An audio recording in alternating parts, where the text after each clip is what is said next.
Good morning class. Welcome to a daily current affairs on paper Hindu. So we'll go through today's important articles. So this we've been discussing over a week. Kaveri Water Management Authority CWMA వీళ్ళు కర్ణాటక నుంచి 5000 cusecs of water మీరు వదలాలి అని చెప్పారు to Tamil Nadu and finally they did the same thing. So yes వాళ్ళు దానికి okay అని అన్నారు. But here what you need to understand is Karnataka farmers launch protest against water release to Tamil Nadu citing drought in Kaveri basin. So Karnataka వాళ్ళు ఏమని protest చేస్తున్నారు farmers, ఈ ఒక్క situation తీసుకొస్తే మేము ప్రొటెస్ట్ చేస్తాము దేనికి అంటే it's already in the drought situations as of now అని. That is the update. So as it is just continuation article and nothing more. I did not highlight that. Okay fine. Next important article. China doubles down on new map, tells India to keep calm on not to over interrupt. Keep calm. So బేసిక్గా వీళ్ళు ఏం చెప్తున్నారంటే మీరు India వాళ్ళు కామ్గా ఉండండి, you don't need to over interrupt into our own map which we release in our state in our country అని చెప్తున్నారు. సో వాట్ హ్యాపెండ్, ఈ LAC region plus Arunachal Pradesh south China sea, ఇందులో మన ఇండియాకి రిలేటెడ్ అయితే అరుణాచల్ ప్రదేశ్ అక్సై చిన్ రీజన్ అంతా వాళ్ళదే అని క్లెయిమ్ చేసుకున్నారన్నమాట. అఫీషియల్గా వాళ్ళు రిలీజ్ చేసిన మ్యాప్ ఏదైతే ఉందో దానిలో ఈ రీజన్స్ అన్నీ కూడా మావే అని క్లెయిమ్ చేసుకున్నారు. So India launched a serious protest against this particular map. So India on Tuesday lodged a serious protest, which is a strong protest over the new map that was released on Monday and showed within China's borders all the Indian state of Arunachal Pradesh, Aksai Chin, as well as the South China Sea. So entire South China Sea వాళ్ళదే అని plus Arunachal Pradesh మొత్తము వాళ్ళదే అని. Still they did not even claim the border. Still they did not even come to that. It is our own sovereign land. How can they claim it as their own land of China? That is completely what we can say baseless. Yes. So అది problem అనమాట. So వాళ్ళు దానికి రెస్పాన్స్గా ఏం చెప్పారు China వాళ్ళు అంటే you just keep com and don't over interrupt into our own matters అని చెప్పారు. So this is going to again trigger negative kind of foreign relations with China and India. So already రీసెంట్గా ఏమైంది, అక్కడున్న last Indian journalist ఎవరైతే ఉన్నారో వాళ్ళు పంపించేశారు. At the same time ఇక్కడున్న లాస్ట్ చైనీస్ జర్నలిస్ట్ ఎవరైతే ఉన్నారో అందరినీ return పంపించేసాం.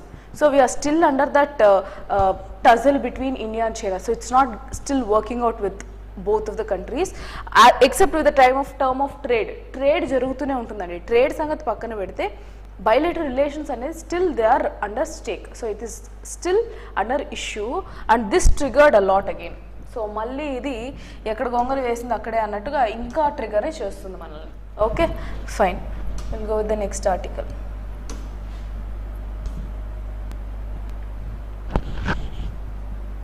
Give me a moment.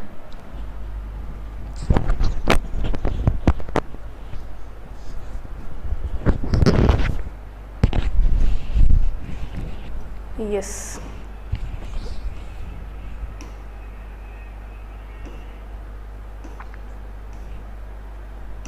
More of political news today. We will see. ఎక్కువ పొలిటికల్ న్యూస్లు అంతా హైలైట్ చేశారు ఈ రోజు. But editorials are something which you need to again focus on. They are important today. Fine. So నిన్న చూసినట్లయితే ఈ Aadhaar based payment plan మన్రేగాస్కి ఈ రోజు లాస్ట్ డేట్ అని చెప్పి చదువుకున్నాం కదా. So we read that for whoever are being paid. So ఇది 100 days compulsory employment for rural areas. ఇది రూరల్ ఎంప్లాయ్మెంట్ని ట్రిగర్ చేస్తుందని కూడా మనం చెప్పాం. సో ఈ మన్రేగాస్కి ఒక నెగిటివ్ పాయింట్ ఏంటి అంటే బడ్జెట్లో దీని యొక్క అలొకేషన్ ఆఫ్ ఫండ్స్ చాలా తగ్గించారని చూసాము. And apart from that these people were ousted. So వీళ్ళు ఒక విలేజ్ ఏరియాస్ నుంచి ఉన్నప్పటికీ వీళ్ళని ఆధార్ బేస్డ్తో లింకప్ చేసుకోమని చెప్పారు payment. So that if their Aadhaar is being linked, only then their payment will be given to their own bank accounts. So right now only 41.1% of people ki ee link up Aadhaar based payment plan anedi intavaraku avvaledu. Still did not happen అన్నది నేను చదువుకున్నాం. దానివల్ల what the ministry have taken decision, what it has taken is that దీన్ని ఫర్దర్గా extend చేశారండి year end వరకు. So December వరకు ఫర్దర్గా ఇది 5th extension as of now. నేను నిన్నే చెప్పాను కదా, if it is like 41% of the people are already left over, then definitely the government has to step in. they have to take a prominent decision so that these people will also be included into that payment system. So అందుకని మళ్ళీ 5th time extension అనేది ఈ మన్రేగా స్కీమ్కి ఇచ్చారు. That is what the entire details about it. So the Rural Development Ministry said on Wednesday that Aadhaar had been seeded and authenticated for 13.34 crore people out of 14.33. So ఇంకా 1.2 crore people left over ga unnaru అని చెప్పింది. Even that is a huge count kada, right? So crore active workers, leaving just over 1 crore which is 18.11% of the net అని వాళ్ళు చెప్పారు. But NGOs చెప్పడం ప్రకారం 41.1% people are yet to be received or yet to link up to this Aadhaar based payment gateways, which is yet to be achieved and yet to be completed. So అది జరగలేదు కాబట్టి you can't further proceed అన్నట్టుగా NGOs మాట్లాడారు. So considering their aspect what they have done, what Manregas have decided is that the ministry has decided, which is the center has decided that they will be definitely helping out these people for linking up. So మేము month end వరకు మీకు time ఇస్తాము అని చెప్పారు. So 41% of job card holders under MNREGA still unprepared for the Aadhaar based payments. So ఇంకా 41% job ఆ జాబ్లో ఉన్నప్పటికీ వాళ్ళకి ఆ పేమెంట్ సిస్టమ్కి రెడీగా లేరు. సో 5th time ఎక్స్టెన్షన్ జరిగింది అని చెప్తున్నారు. Okay, will go with the next article. Railways to expedite installation of safety systems on passenger trains. So ఈ ప్యాసింజర్ ట్రైన్స్ ఏవైతే ఉన్నాయో that might be AC, non AC, what ever it is, fire accidents ఇలాంటి accidents జరగడం మనం witness చేస్తున్నాం కదా, especially after this Odisha train accident. Of course that is something which is collision of 3 different trains in one particular time. So అది పక్కన పెడితే ఓవరాల్గా ఆ ప్యాసింజర్లో ఫైర్ ఫైటింగ్ ఇన్ఫ్రాస్ట్రక్చర్ ఏదైతే ఉందో దాన్ని మేము డెవలప్ చేయాలి. That is where we have to install fire safety mechanism into trains అని డెసిషన్ తీసుకుంది railways. So they are looking up into it all types of passenger coaches. So sleeper కావచ్చు, reservation కావచ్చు, sleeper కావచ్చు, regular seater మీరు కూర్చొని వెళ్ళిపోతారు కదా, like it is not something which is guaranteed, అలా టికెట్ కావచ్చు, 3rd AC కావచ్చు, 2nd AC కావచ్చు, 1st AC కావచ్చు, ఏదైనా సరే for everything they are going to establish or install this kind of safety type mechanisms. So according to the official sources of Railway Board has directed all the general managers of all zonal railways. So different zones kada, mandi kuda South Central Railway kinda vastundi kada. So yeah, ఆ railways అన్నిటికీను zonal managers ఎవరైతే ఉన్నారో వాళ్ళందరికీ notify చేశారంట. ఏమని? To expeditiously complete the process of providing fire and smoke detention system in AC coaches, fire detention and suppression system in pantry cars and power cars, fire extinguishers in non AC coaches.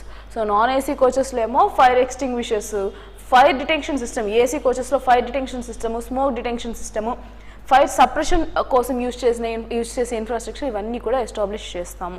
So they are currently working on that. Okay, infrastructure wise this is important. Again in economy infrastructure రైల్వేస్లో important అండి ఇది. So yeah, what railway board has mentioned is that we should be alert about the possibility of any location on the Indian railway premises getting hazardous where people can get injured.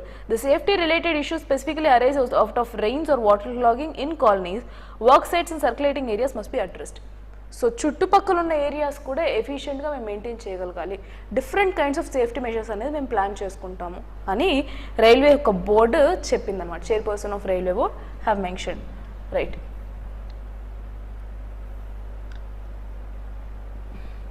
So this the daily longing going. దీని గురించి ఒక proper decision వచ్చినప్పుడు article 370 గురించి మళ్ళీ ఒకసారి update చూద్దాము. So will go with the next one. Energy ties between India and Russia increase this year says Moscow's trade chief. So ఈ రష్యాతో పాటు మనకి క్రూడ్ ఆయిలే కదండి మెయిన్గా మేజర్గా. Right now Russia has become second largest importer. ముందంతా అసలు ఆ రేస్లోనే లేదండి. But after the Russia Ukraine war commencement western countries ఏవైతే ఉన్నాయో అవన్నీ కూడా వీళ్ళ దగ్గర నుంచి ఎనర్జీ ఇంపోర్ట్స్ ఆపేసింది అనమాట. So it has given bans. European countries maybe your USA, what ever the countries of western part have banned taking energy requirements from Russia. So దానికి India at the contrary end has increased its bonds with Russia because it is a everlasting friend for India. So marking a 70th anniversary. So 70th anniversary anti sorry for commercial ties. Russia and India will launch a large or a major energy initiatives and a business club to connect big business houses on both sides more closely. So ఈ business houses ఏవైతే ఉన్నాయో energy మీద work చేసేది, crude oil కావచ్చు, petroleum కావచ్చు, ఏదైనా సరే వాటిని ఇంటిగ్రేట్ చేయడానికి ట్రై చేస్తుంది in both the countries. Okay, so apart from that they have mentioned here that So in our case, the context of the development of Russia and Ukraine business relations against the backdrop of withdrawal of Western countries. చెప్పా కదా Western countries వీళ్ళ దగ్గర నుంచి back of అయింది. They did not want to take any of the trade with Russia. పెద్ద పెద్ద companies కూడా అక్కడ ఏవైతే రెస్టారెంట్స్ కావచ్చు, ఏవైనా పెద్ద పెద్ద బిజినెస్ పెట్టుకోవచ్చు, వాళ్ళందరూ కూడా బ్యాక్ ఆఫ్ అయ్యారు రష్యా నుంచి, right. So from the Russian markets, prospects are beginning up for Indian businesses. So definitely that has become a positive end for India because we have internationalized our rupee because of Russian help, and we have also developed our trade relations exclusively with Russia. So ఎవరైతే వీళ్ళు back of అయ్యారు దీనివల్ల India positive జరిగింది అని చెప్తున్నారు. So to occupy these vacant places or vacant niches in various industries including A industries చెప్తున్నారు చూడండి, oil products కావచ్చు, ఆయిల్ ప్రొడక్షన్ కావచ్చు, pharma కావచ్చు, because India is again a pharma hub and we are going to have a positive relationship with Russia, chemical and food industries, then diamond cutting industry. So ఈ యొక్క బడ్జెట్లో చూసుకున్నట్లయితే ఈ ల్యాబ్లో diamond cutting కానీ lab made diamond lab grown diamonds కూడా separate హైదరాబాద్లో ఒక పెడతాం ఒక ప్లేస్ అని చెప్పి దానికి ఇంత అని చెప్పి ఫండ్స్ కూడా ఇవ్వడం జరిగింది. That is latest thing which has happened in the budget, right. Indian investments in Russia at present exceeded $14 billion and continues to rise. So present em avutundi mana Indian investments Russia lo enta undante present valuation 14 billion rupees ఉందంట Russian మార్కెట్స్లో. So India and Russia energy trade has increased since the beginning of the Russia Ukraine war. ఇదే కదా చెప్పింది, Russia Ukraine war start అయినప్పటి నుంచి మన energy trade అనేది almost like some టైమ్స్గా ఇంక్రీజ్ అయిందనమాట. It's not like mere change. It used to be in 6th or 7th place and it has come to second most largest importer for our country. So the business environment between the two countries was also shadowed by the prospect of Western nations. So Western nations వాళ్ళకి negative చేయాలనుకున్నా ఇండియాకి ఇది పాజిటివ్గానే మిగిలింది అని చెప్తున్నారు. This is what the official statement has done. So they've given statement that we are open to have a positive relationship, energy trade, huge energy trade with India అని. Next. So ఇది ఒక రిపోర్ట్ అండి, not very important as of for your exam, but yeah you need to no. Indians more likely to believe the nation's influence is growing, Pew survey. So Indians ఏమని నమ్ముతున్నారంటే అంటే maximum of the people, I'll tell you the ratio to ఏమని believe చేస్తున్నారంటే India వరల్డ్లో influencing స్టేజ్కి వెళ్తుంది అని చెప్పి చాలామంది ఇండియాలో నమ్ముతున్నారంట. That is what Pew survey says. So how many believe that we will see. 68% are believing that India is growing very stronger and staying about the same and all 19%, whereas it is getting weaker and 13%. So you need to know, see it is growing stronger ani India lo namminanta A country లోనూ నమ్మట్లేదు చూడండి. So India's influence is growing very hugely ani 68%, almost like 70% of the population are believing it. So which is higher than compared to Australia, Italy, South Korea, UK, US, even USC 23%. This is what the survey says. Okay, so India is believing that it is going to be a huge influential country and that influence పెరుగుతుంది అని నమ్ముతున్నారు. So that is what this entire survey is about. అవే మొత్తం చెప్పారండి. You don't need to go into details for this because it is indirectly related for your preparation, not so directly. So yeah, that is about this article. You can use it in any of the answer writing. Okay, nation ఎంతవరకు develop అయింది అని చెప్పుకునే దానికి answer రైటింగ్లో దాన్ని వాడచ్చండి. Will go with the next one. Smooth operation of LAM critical to Aditya L1 success. So ఈ LAM use చేస్తున్నారు, I will tell you. So first of all let me come with the article, then will tell you. ఈ LAM use చేయడం వల్ల ఆదిత్య 1 ఖచ్చితంగా success అవుతుంది అంటున్నారు. This is the same mechanism which they used for మూన్కి మార్స్కి పంపించగలిగే ఈ సేఫ్టీ మెకానిజం ఏదైతే ఉందో, ప్రొపల్షన్ మెకానిజం ఏదైతే ఉందో, సేమ్ థింగ్ దీనికి కూడా వాడుతున్నాము. So we're expecting it to a positive result అని చెప్తున్నారు. So yeah, this Aditya L1 is again exploratory on sun. So సన్ని దాని యొక్క ఎక్స్ప్లోరేషన్, దాని యొక్క అవుటర్ సర్ఫేస్ లేయర్స్ని ఏమేమి ఉన్నాయి, ఏమేమి దాని ఒక what we can say, what are their aspects or what is actually present in the outer layers of sun annadi actually present manaku research cheyabothunam, and this is the first time ever what India is sending to outer surface to research on sun, so which is named as Aditya L1. ఇది ఒక Lagrange point L1, so అదొక axis అనుకోండి, axis point అనుకోండి, ఆ point near earth orbit దగ్గర launch చేస్తున్నారు. So it is not on the sun that we are launching, because we are yet to develop that technology which will compensate the heat and light energy produced by the sun. So sun surface మీద కాకుండా మన యొక్క lower earth orbit దగ్గర పెట్టి research చేస్తున్నాం. Okay fine. the ISRO will be using, so LAM అంటే ఇది చూడండి, లిక్విడ్ అపోజీ మోటార్.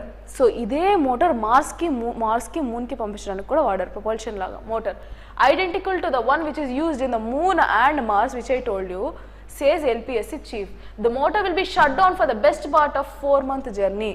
సో 4 నెలల పాటు యూస్ చేయడానికి దీన్ని యూస్ చేస్తున్నారు అని చెప్తున్నారు. So it has given a positive result for Mars exploration, also moon's exploration.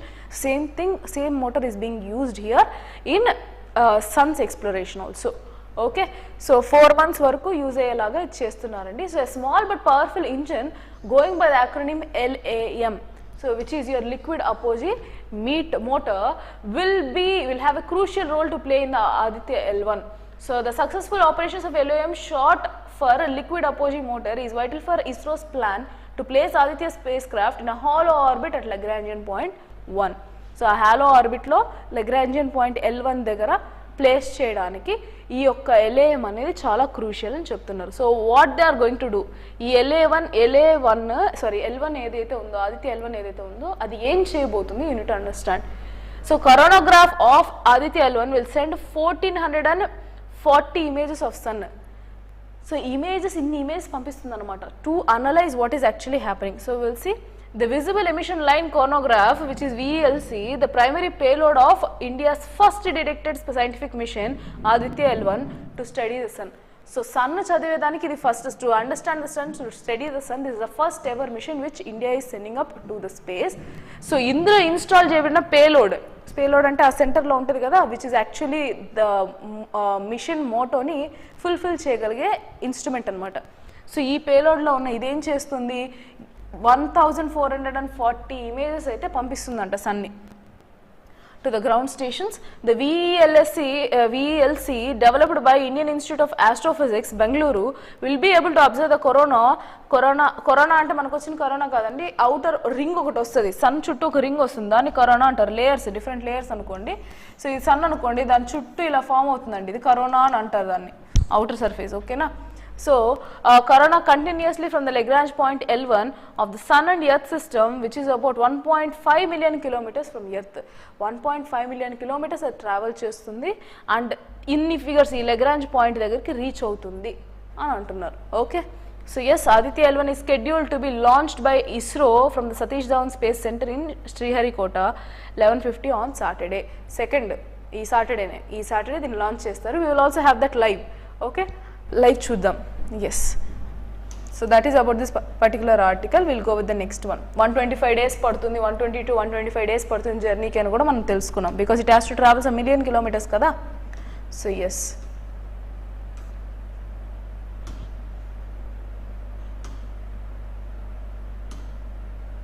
very less articles today.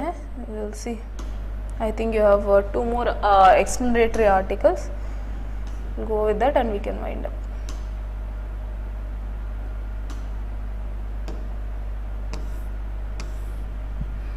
So yes, understanding the curbs on rice exports. So last month నుంచి నేను మీకు చెప్తూనే ఉన్నాను కంటిన్యూగా, రైస్ ఎక్స్పోర్ట్స్ ఏవైతే ఉన్నాయో యూఎస్కి, డిఫరెంట్ అదర్ కంట్రీస్కి ఎక్స్పోర్ట్స్ అనేది బ్యాన్ చేశారు. నాన్ బాస్మతి రైస్ ఏవైతే ఉన్నాయో అవన్నీ బ్యాన్ చేశారు. Basmati rice is again allowed. So if you want to send to your foreign, మీ పిల్లలు ఎవరైనా అక్కడ ఉన్నా లేదా friends whoever are they, this particular rice exports is completely banned. They cannot send any of the rice to foreign. However basmati rice can be sold but with a limited price, ఇంత limited quantity, ఇంత limited price అని చెప్పి restrictions అనేది ఇచ్చారు. So on that దానికి government చెప్పిన మాట ఏంటి అంటే, like why did they do this ban అని అడిగినప్పుడు government said that it is to curb the domestic inflation. So మన యొక్క ఫుడ్ ఇన్ఫ్లేషన్ ఏదైతే రైస్లో పెరుగుతుందో దాన్ని కర్బ్ చేయడానికి ఎక్స్పోర్ట్స్ బ్యాన్ చేశాము అని చెప్పింది. The Indian government has prohibited the export of white rice, levied 20% export duty. So ఈ యొక్క వైట్ రైస్ కి 20% ఎక్స్పోర్ట్ డ్యూటీ పడుతుంది కమర్షియల్ పర్పస్ లో ఎవరైతే ఎక్స్పోర్ట్స్ చేస్తున్నారో 20% ఎక్స్పోర్ట్ డ్యూటీ పడినా still the demand is there, ఇంకా డిమాండ్ హై అని చెప్తున్నారు. On parboiled rice till October 15 the permitted export of basmati rice for contracts value of $1,200 a ton or above. So minimum $1,200 అయితేనే $1,200 a ton అయితేనే వాళ్ళు permit చేస్తారనమాట. Because basmati rice అన్న పేరుతో వేరే రైస్లు ఇచ్చేస్తున్నారని. Are you able to understand? So yes 20% అనేది ఎక్స్పోర్ట్ డ్యూటీ ఉన్నప్పటికీ కూడా వీటి డిమాండ్ తగ్గలేదు. As of now the government has banned this also, prohibited. ఒకప్పుడు ఉన్న 20% ఎక్స్పోర్ట్ డ్యూటీ ఉన్నా అది హై అయినప్పటికీ ఇప్పుడు అది కూడా లేకుండా బ్యాన్ చేసింది. Right. India is the largest rice exporter globally with a 45% share in the rice market, world rice market. Overall rice exports in April-May 2023 were 21.1% higher compared to the same period of financial year. So correct చూసుకున్నట్లయితే last April మేకి ఇప్పుడుకు చూసుకున్నట్లయితే 21.1% పెరిగిందంట దాని price rates. But still if you can see ఇక్కడ ఇంకొక rate మీరు కనుక్కోవాల్సింది ఏంటంటే 45% of share in world rice market వచ్చి ఇండియన్ది అని అంటున్నారు. Right now the issue is that earlier this was compensated. అంటే ఈ ఇన్ఫ్లేషన్ ఎందుకు ఇంత పెరుగుతుంది, 20% ఎక్స్పోర్ట్ డ్యూటీ ఉన్నా సరే ఎందుకు మన ఇండియన్స్ పర్చేస్ చేస్తున్న రైస్ అని అంటే, earlier this wheat rice also been exported from Ukraine also. ఉక్రెయిన్లో రష్యాలో ఉన్న రైస్ కూడా ఎక్స్పోర్ట్ అయ్యేది. ఎప్పుడైతే ఈ రష్యా ఉక్రెయిన్ వార్ వెళ్ళిందో వాళ్ళ దగ్గర నుంచి ఫుడ్ సప్లై చైన్స్ అనేది తగ్గిపోయింది. Even fertilisers also the same issue, supply chain మొత్తము డిస్రప్షన్ వచ్చేసింది. So because of that India had huge market, even now it is having huge market in world scenario. So backdrop అది అని అర్థం చేసుకోండి. Apart from that, what is the other thing that they have mentioned? For domestic consumers, though there is a slight increase in rice prices, during the long run or in the long run availability is secured and prices are not expected to be spiral. So ఈ ఇండియాలో ఇంత inflation పెరుగుతుందనే కదా exports ban చేశారు. So what this article say is that despite being కొంచెం increase స్లైట్గా rice ఒక price పెరిగినప్పటికీ still that is something which is not unstable అని చెప్తున్నారు. So in long run you cannot expect spiral అయిపోయి, అంటే కంప్లీట్గా ఇప్పుడు మనకు టమాటో ప్రైసెస్ చూస్తున్నాం కదా, ఒక రోజు ₹5 దొరికితే ఇంకొక రోజు ₹250 దొరుకుతుంది. సో అంత వేరియేషన్ అయితే రైస్లో ఉండదు అని చెప్తున్నారు. So this is an explanatory article basically which show cases what is the current scenario, అంతే. So in a move to check the domestic rice prices and ensure domestic food security, ఆ రెండే చెప్పారు, inflation curb చేయడానికి, ఇక్కడున్న వాళ్ళకి food అంతా ఇవ్వడానికి. What Indian government has taken, it has prohibited the export of white rice and levied 20% export duty on parboiled rice till October 15th. So October 15th వరకు అయితే 20% export duty parboiled rice మీద పెట్టింది. And white rice మీద అయితే complete prohibition which we eat now. మనం ఏదైతే normal rice తింటామో, basmati rice కాకుండా మిగిలిన ఏ రైస్ తింటున్నామో దాని మీద complete ban. It cannot be sent. And apart from that, it levied 20% export duty on parboiled rice, right, till October 15th, and permitted the export of basmati rice for contracts with the value of $1,200 a ton. So ఏవైతే contracts $1,200 ఒక టన్ ఉంటుందో, like earlier price వాళ్ళు ఎవరైతే అవి పెట్టుకున్నారో ఆ ఒక్కదానికి మాత్రమే పర్మిషన్ ఇచ్చిందనమాట. That to for what? Basmati rice, right. So the export of broken rice has been prohibited since last September. However it is allowed on the base of permission granted by the government to other countries to meet their food security needs. So based on the request of their government. So ఏమైంది? It is allowed the base of permission of the government to other countries. So ఇప్పుడు కొన్ని కంట్రీస్కి అసలు ఫుడ్డే లేదనుకోండి, so వాళ్ళ యొక్క permission based మేము ఇస్తాము అని కూడా చెప్పింది అనమాట. Okay, fine. So even the broken rice has been prohibited. మనం చిన్న రైస్ ఉంటాయి కదా, ఇరిగిపోయిన రైస్, వడ్ల నుంచి తీసినవి లాగా, అలాంటి రైస్ అంతా కూడా ద ప్రొహిబిటెడ్. సెప్టెంబర్లోనే ప్రొహిబిట్ చేస్తారు.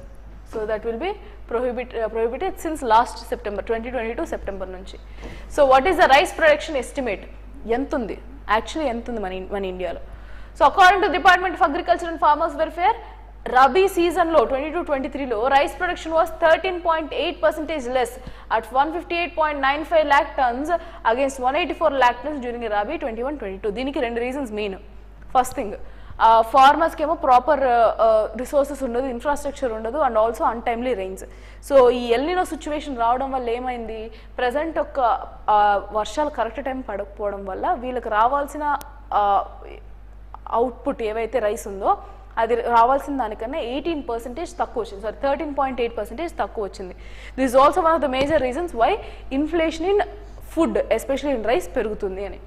So kharif sowing data shows that the rice is sown on 384.05 lakh hectares this year when compared to 367 lakh. సో ఇక్కడ ఇంకో పాయింట్ మీరు అబ్జర్వ్ చేయాల్సింది ఏంటంటే లాస్ట్ ఇయర్ వచ్చి 367.83 lakh hectares లో చేసినట్లయితే this year it was more. ఎక్కువ ల్యాండ్లో పండించినప్పటికీ వచ్చిన ఏవైతే ఉన్నాయో అవుట్పుట్ ఏదైతే ఉందో అది ఇంకా తక్కువే అని చెప్తున్నారు. So this is again because of weather patterns అని చెప్పొచ్చు మీరు. Weather patterns is the main reason. Okay fine. So trade and rice millers say that the new season crop arrivals will start after the first week of September, that El Nino effects are likely impact arrivals. So basically El Nino వల్లనే ఈ issue అని చెప్తున్నారు. That is what they mention. So మీరు ఇక్కడ తెలుసుకోవాల్సింది ఏంటంటే last ఇయర్తో పోలిస్తే ఈ ఇయర్ ఇంకా తక్కువ పండింది. That is what my intention for you to explain this article. Okay, so that is what they have mention. So తగ్గింది పెరిగింది. So last time paddy prices 27 per kg last year. ఈ year ఎంత అయింది? This month 33, 27 నుంచి 33, 5 రూపాయలు పెరిగింది. So that might not be a good change for people who are above middle class, but think about the people who are in poor. పావర్టీలో ఉన్న వాళ్ళు పరిస్థితి ఆలోచించండి. 5 రూపాయలు పెరిగింది ఒక కేజీ కంటే వాళ్ళ మంత్లీ ఎంత ఖర్చు అవుతుంది రైస్కి అన్నది అర్థం చేసుకోండి. That is why they have banned. ఇది మెయిన్ రీజన్ బ్యాన్ చేయడానికి. Next article, what are the changes to the process for the sale of SIM cards. SIM card sale ఏదైతే ఉందో దాని మీద ప్రాసెస్ రీసెంట్గా టెలికమ్యూనికేషన్స్ మినిస్ట్రీ ఎవరైతే ఉన్నారో అశ్విని వైష్ణవ్ ఒక స్టెప్ తీసుకొచ్చారు. ఎందుకు ఇది తీసుకొచ్చారో ఫస్ట్ చెప్దాం, ఏ స్టెప్ తీసుకొచ్చారో కూడా చూద్దాం. హ్యూజ్గా ఏవైతే ఇవి ఉన్నాయి ఈ సిమ్ కార్డ్స్ని ఒకే అడ్రస్తో సమ్ హండ్రెడ్స్ ఆఫ్ సిమ్ కార్డ్స్ని పర్చేస్ చేస్తున్నారు. సో ప్రాపర్ ఆ సెల్ డీలర్ ఎవరైతే ఉన్నాడో వాడికి ప్రాపర్ ఆథెంటికేషన్ లేదు, అడ్రస్ రాంగ్గా పెట్టి ఇచ్చేస్తున్నారు. సో సెల్ సిమ్స్ ఎవరు అడుగుతున్నారో వాళ్ళకి బల్క్ సిమ్స్ అనేది బయట అవైలబిలిటీ మార్కెట్లో ఉంది. దీనివల్ల క్రైమ్ రేట్ పెరగచ్చు and also digital crimes are increasing. ఈ సైబర్ ఫ్రాడ్స్ అనేవి ఏవైతే ఉన్నాయో ఒక సిమ్ కార్డ్ కొంటారు, వాడతారు, మళ్ళీ పడేస్తారు. సో ఇంత అవైలబిలిటీ ఉండడం వల్లే కదా సైబర్ క్రైమ్స్ పెరుగుతున్నాయని చెప్పి recently the telecommunications minister union minister Ashwini Vaishnaw have introduced 2 reforms. ఏంటా reforms? These entitled revision of norms for bulk procurement of SIM cards and registering the final point of sale by the licences. ఎవరైతే ఈ SIM card providers ఉంటారో వాళ్ళకి compulsory licence registrations ఉంటే తప్ప వీళ్ళకి SIM cards ఇవ్వరు. And ఎవరైతే ఈ సిమ్ కార్డ్స్ తీసుకుంటారో వాళ్ళకి రివిజన్ ఆఫ్ నార్మ్స్ చేసింది అనమాట. సో ఎవరెవరికి ఎన్ని సిమ్ కార్డ్స్ ఉన్నాయి ఇవన్నీ ప్రాపర్ ఆథెంటికేషన్ కోసం. So it would be mandatory for franchise or agency, third party agency ఎవరైతే మనకి సిమ్ కార్డులు ఇస్తారో they and this distributors of SIM cards to be registered with the licence of telecom network provider. ఎవరైతే operator ఉన్నారో వాళ్ళందరితోనూ registered వాళ్ళు operator అయితేనే, if they are licensed person only then they will be able to give this. So verification అనేది police verification అనేది కూడా compulsory వాళ్ళకి, right? So Mr. Vaishnav observed that 20% of the bulk procured SIMs were misused. So ఈ బల్క్గా ఏవైతే కొన్నారో 20% of the SIMs have been misused. అందుకని వీళ్ళు ఇమీడియట్గా ఈ స్టెప్స్ తీసుకొచ్చారు.